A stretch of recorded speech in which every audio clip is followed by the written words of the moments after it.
Hello, good morning बच्चों।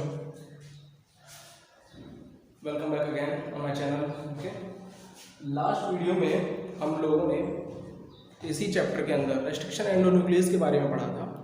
Restriction endonuclease में आप ये देख रहे थे कि वो कहाँ पर कट करता है। जैसे कि आपका रिकॉग्निशन सीक्वेंस होगा वो यूनिक होता है, फिक्स होता है। जैसे कि आपका फिंगरप्रिंट होता है, ऐसे ही उनका यूनिक रहता है। और वो खाली वो जो 6 बेस पेयर वाले जो सीक्वेंस होते हैं खाली उस पर ही कट करेगा, कहीं और कट नहीं करता है।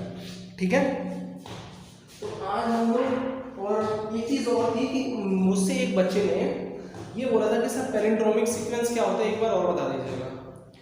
तो मैं थोड़ा पैलिंड्रोमिक सीक्वेंस यहाँ पर बोर्ड पे मैंने पूरा डायग्राम इसलिए नहीं ड्रॉ किया क्योंकि स्टेप बाय स्टेप मैं बताऊँगा तो आपको ज़्यादा समझ में आएगा, नहीं तो बुक में भी छपा हुआ है उसका क्या फ़ायदा होगा। लेकिन पैलिंड्रोमिक सीक्वेंस देखें बेटा आप लोग। नहीं, दो बच्चे थे, एक बच्चे ने पूछा था, दूसरे ने गलत किया। तो आप देखिए इधर पैलिंड्रोमिक सीक्वेंस क्या होगा। पैलिंड्रोमिक सीक्वेंस की बात कर रहा हूँ। पैलिंड्रोमिक सीक्वेंस ये क्या होता है आपको पता है। रेस्ट्रिक्शन एंडोन्यूक्लियस 6 बेस पेयर वाले पैलिंड्रोमिक और रिकॉग्निशन सीक्वेंस पर रिएक्ट करता है और वो डीएनए के दोनों स्ट्रैंड है। जैसे ये एक ये, अब इसकी बात प्राइम डिसाइड कर लीजिए 5 प्राइम, तो ये इधर से जा रहा है तो कौन सा होगा 3 प्राइम। फिर इसका जस्ट अपोजिट क्या होगा 3 प्राइम, तो इसका कौन सा होगा 5 प्राइम। प्राइम आपको मैंने बताया था कि जो कि आप डीएनए में जो आप शुगर देखते हैं, डीऑक्सीराइबोस शुगर और राइबोस शुगर आपके न्यूक्लिक एसिड में, तो उसमें जो कार्बन की लोकेशन होती है ना बच्चों, वही होता है आपका प्राइम नंबर। जैसे कि मान लीजिए कि फर्स्ट लोकेशन है कार्बन की, वो प्राइम फर्स्ट प्राइम कार्बन होगा, सेकंड होगा second prime carbon, third prime, ठीक है, और फिर उसके बाद फोर्थ और फिर फिफ्थ। तो ये फिफ्थ प्राइम और थर्ड प्राइम और थर्ड प्राइम और ये फिफ्थ प्राइम, ठीक है। तो मैंने ये बोला था जो रेस्ट्रिक्शन एंडोन्यूक्लियस होता है पूरे को उसमें वो वेरीफाई करता है। वेरीफाई करने के बाद जहां जहां उसके सीक्वेंस के पैटर्न मिलेंगे, पैटर्न बोल रहा हूँ ना, और वो जो सीक्वेंस मिलेंगे तो वो वहीं पर कट करता है। और पैलिंड्रोमिक वो ऑटोमेटिकली होते हैं क्योंकि उनकी बेस पेयरिंग इस तरह से होती है। तो पैलिंड्रोमिक सीक्वेंस क्या होता है, जैसे कि मान लीजिए आप अगर मैं डीएनए के केस की बात करूं, आरएनए को छोड़िए, अभी आप डीएनए से देखिए। जैसे आपको भी इतना तो पता ही हो गया होगा यार, अब तक आप पढ़ रहे हो कि डीएनए में 4 जो न्यूक्लियोटाइड्स होते हैं उसमें कितने 4 नाइट्रोजनस बेस होते हैं, ठीक है। 4 नाइट्रोजनस बेस में तो कैसे कैसे होता है वो आप इधर देखें। जैसे एडेनिन होगा, थाइमिन होगा, गुआनिन होगा और साइटोसिन होगा। यूरेसिल बच्चों नहीं होता है। यूरेसिल किस में होता है, यूरेसिल खाली और खाली आरएनए में मिलता है। और कहाँ मिलता है वो बताऊंगा। तो इसमें एडेनिन के जस्ट अपोजिट वाली स्ट्रैंड पे, जैसे मान लो ये स्ट्रैंड ये हो गई, दूसरी स्ट्रैंड ये हो गई, तो इसके जस्ट अपोजिट वाले पर कौन सा नाइट्रोजनस बेस होगा मौजूद, ये होगा थाइमिन। एडेनिन में थाइमिन के साथ बॉन्डिंग होती है, और अगर थाइमिन होगा तो उसका जस्ट अपोजिट कौन सा होगा, एडेनिन होगा। क्लियर हो गया, इसमें कोई भी कंफ्यूजन वाली बात नहीं।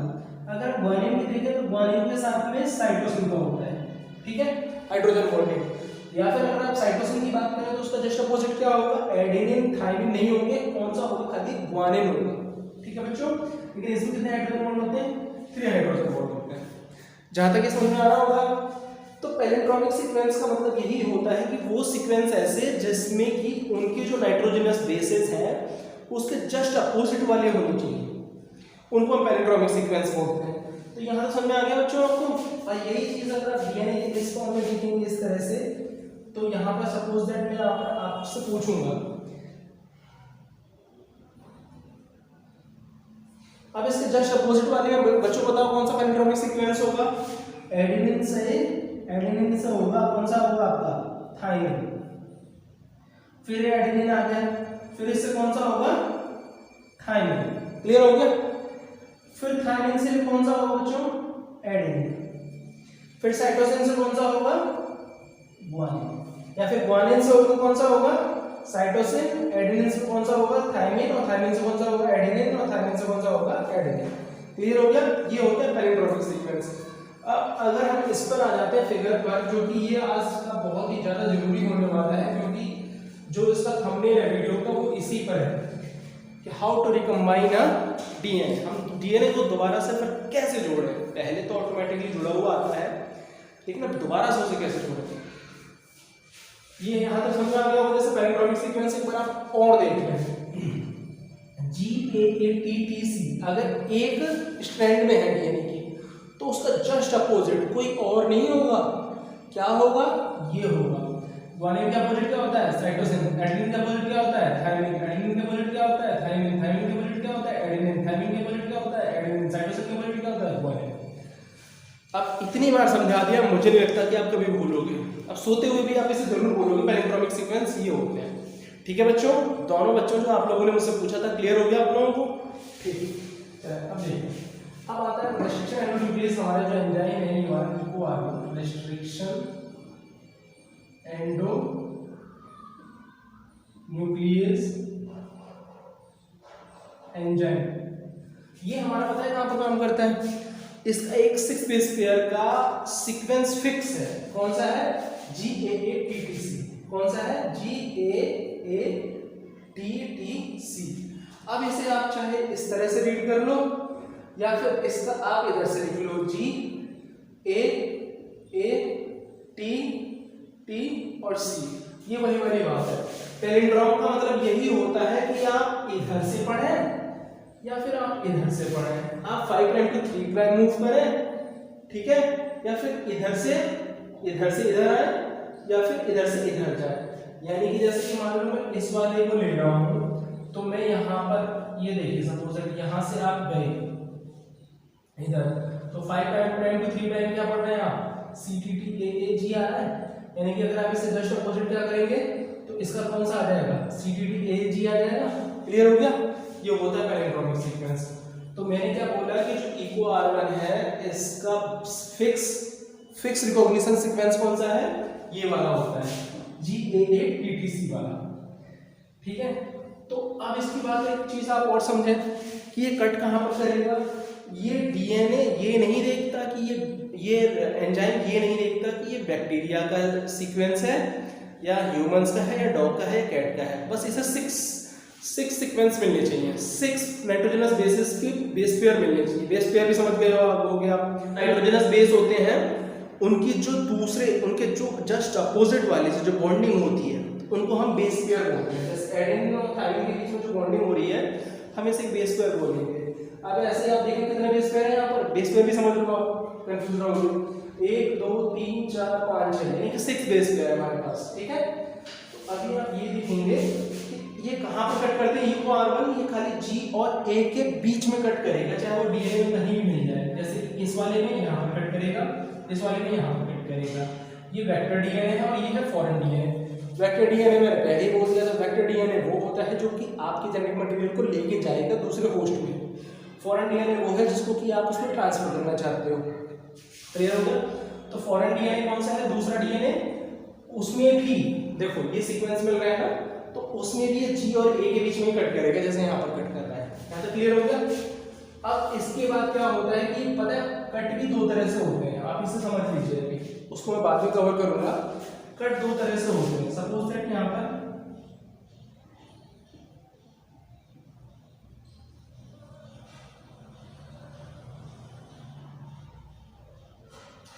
जैसे कि सपोज दैट यहाँ पर इस तरह की बॉन्डिंग चल रही है। अगर कोई रेस्ट्रिक्शन एंडोन्यूक्लियस डायरेक्ट बीचों बीच से मतलब नहीं है, बिल्कुल एकदम सीधा कट कर दे वर्टिकली, ठीक है, वर्टिकली कट कर दे, तो हम उसे बोलते हैं ब्लंट कट। क्या बोलते हैं हम लोग उसे?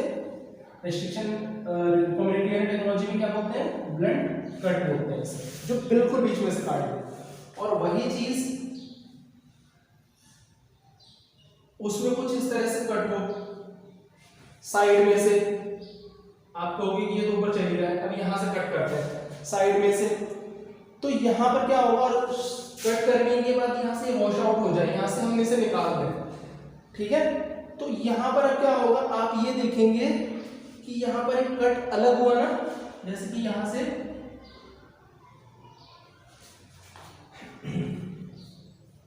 क्लियर हुआ? अब यहां पर अगर कट कर रहा है तो आप ये देखेंगे यहां पर स्टिकी एंड हो जाएगा, नहीं हो जाएगा? ये देखिए कि ये जो इको R1 है G और E के बीच में कट करता है, जैसे यहाँ पर हो चाहे ये फॉरेन डीएनए में हो, यहाँ पर ये कट करने के बाद क्या करेगा, इनकी जो पोजीशन होगी इस तरह से होगी।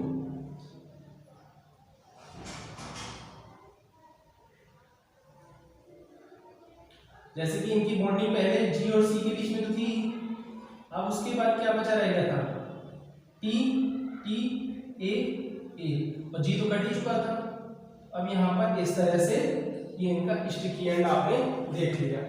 अब दूसरा जो फॉरेन डीएनए है, फॉरेन डीएनए में आप क्या लिखेंगे कि उनका इस तरह से होगा,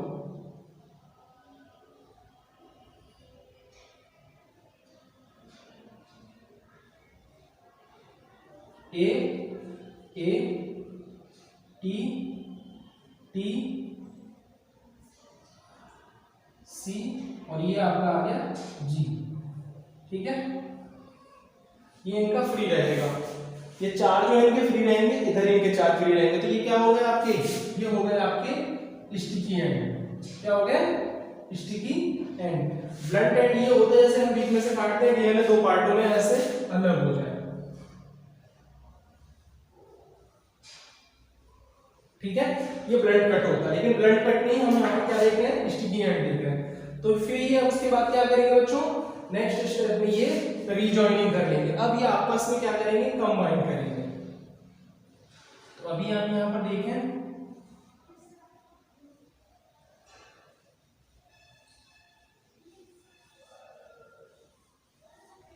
ठीक है, यहाँ पर इसे थोड़ा सा और करेक्ट कर देता हूँ, क्लियर हो गया। तो यहाँ पर आपका G C ऑलरेडी था, अब ये T T A A, clear होगा, आगे समझ में। और ये अब आया कौन सा वाला, ये वाला A A T T, clear बच्चों। ये आ गया। अब उसके बाद अभी फिर इसके बाद क्या होगा, ये CG तो वहां पर ऑलरेडी मौजूद था, तो ये, तो अब आपको ये पोर्शन जो आपको देखने को मिल रहा है, ये उस वाले का था, इधर से आप मैं इसे और करेक्ट कर देता हूँ, ये उस वाले का था, और ये वाला किसका था, ये इधर से था, ठीक है। ये था ना इस तरह से। अब ये क्या हो गया, ये डीएनए आपका रिकम्बाइंड हो चुका है, ठीक है। क्या हो गया ये, अब इसे हम क्या बोलेंगे,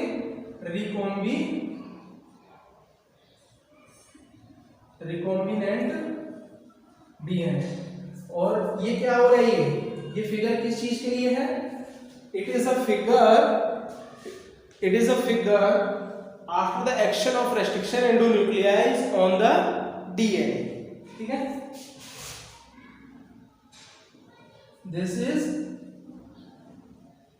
this is showing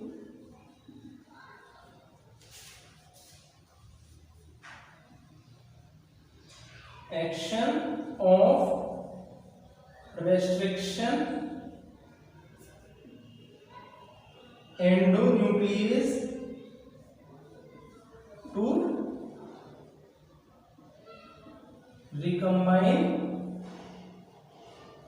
DNA, ठीक है बच्चों।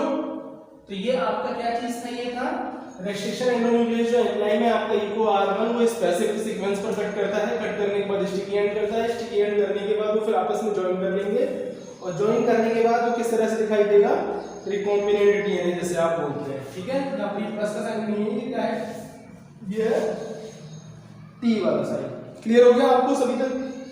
अब इसके बाद आता है कि हम लोग जो प्लाज्मिड है और फॉरेन डीएनए, इनका एक्शन देखेंगे आरडीटी में। ये समझ में आ गया होगा जहां तक मुझे लगता है, ठीक है। अब दूसरी बात क्या होती है, जैसे कि अभी कट होता है तो उसमें क्या होगा, कट होने के बाद फिर अभी ये जो इनको यहाँ पर इसने जोड़ा था, इस तरह से आपको ये सीक्वेंस देखने को मिला था,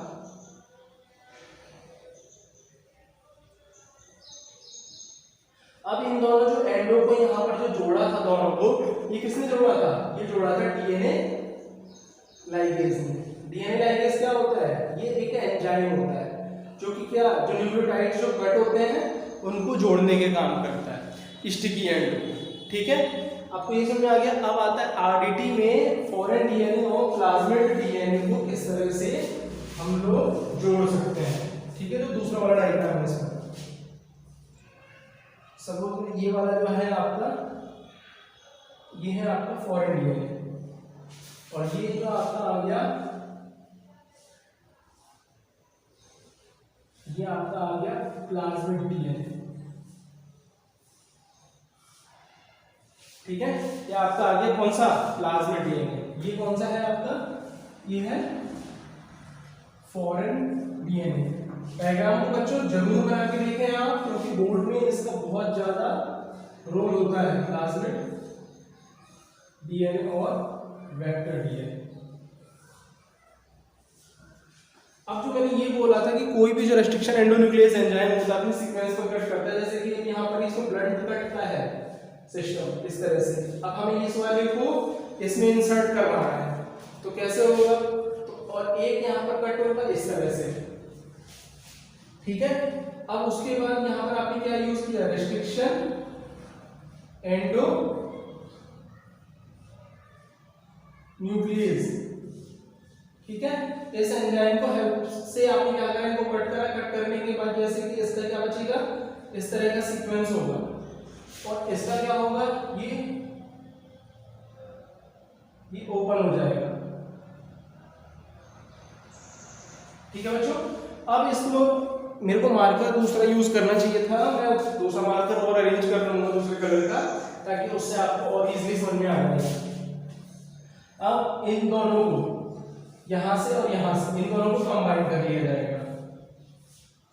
ठीक है, अब ये वाला कौन सा है, ये वाला है आपका, ये वाला डीएनए, ये फॉरेन डीएनए जो है, और ये आपका कौन सा है, ये आपका प्लाज्मिड डीएनए।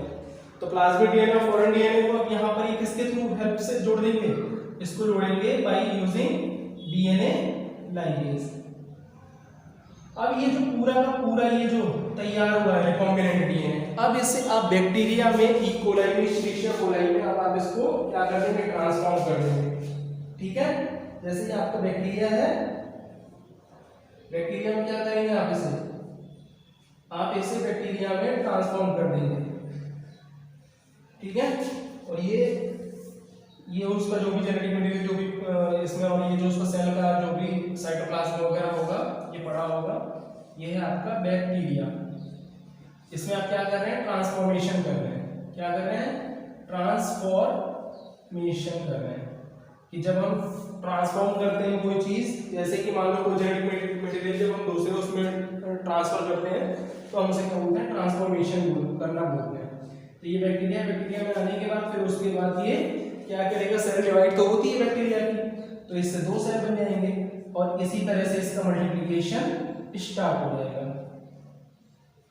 ठीक है बच्चों, इसी तरह से इसका मल्टीप्लिकेशन स्टार्ट हो जाएगा। जैसे आप क्या बोलेंगे, रिकॉम्बिनेंट डीएनए टेक्नोलॉजी का जो पूरा का पूरा किस तरह से वो वर्क करता है, वो चीज है ये इसमें। तो इट इज अ रिप्रेजेंटेशन नीचे है थोड़ा, मैं इसे थोड़ा सा अभी यहाँ पर लिख देता हूँ, ये फिगर वैसे नीचे लिखना था इसमें। तो representation of recombinant DNA technology, तो आप इसे नीचे करके आप ड्रॉ कर लेंगे, और ये आपको पूरा का पूरा समझ में आ गया होगा कि किस तरह से ये वर्क करता है।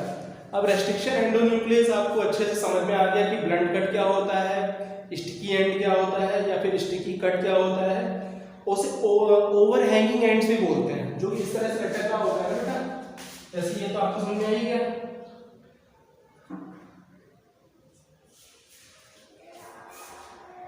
अब जैसे कि मान लो, अब ये जो हुआ ओवर हैंगिंग बोलते हैं इसको, ओवर हैंगिंग एंड भी बोलते हैं। क्लियर हो गया। अब यही अगर ये पूरा का पूरा ही डबल स्टैंडर्ड होता तो इस तरह से होता, लेकिन इसमें इस तरह का नहीं है। एक एंड क्या है, ये एक एंड डबल स्टैंडर्ड नहीं है, वहां पर ये सिंगल स्टैंडर्ड दिखाई दे रहा होगा आपको। बीच में देखो सब में बॉन्डिंग हो रही है, लेकिन वहां पर वो सिंगल स्टैंडर्ड है, तब हम उस कंडीशन में उसे क्या बोलते हैं, ओवर हैंगिंग एंड भी बोलते हैं। क्लियर हो गया। अब इसके बाद जो नेक्स्ट है उसमें हमें पढ़ना होगा कि डीएनए जो आपने आरडीटी के थ्रू जो सेपरेट किए हैं रेस्ट्रिक्शन एंडोन्यूक्लियस के थ्रू, अब उसमें उनको सेपरेट कैसे किया जाए, आइसोलेशन, उनका सेपरेशन वो किस तरह से किया जाए, तो उसके लिए अब हम नेक्स्ट वीडियो वो बनाऊंगा, क्योंकि ये वीडियो ज़्यादा लंबा हो रहा है। ठीक है, थैंक यू।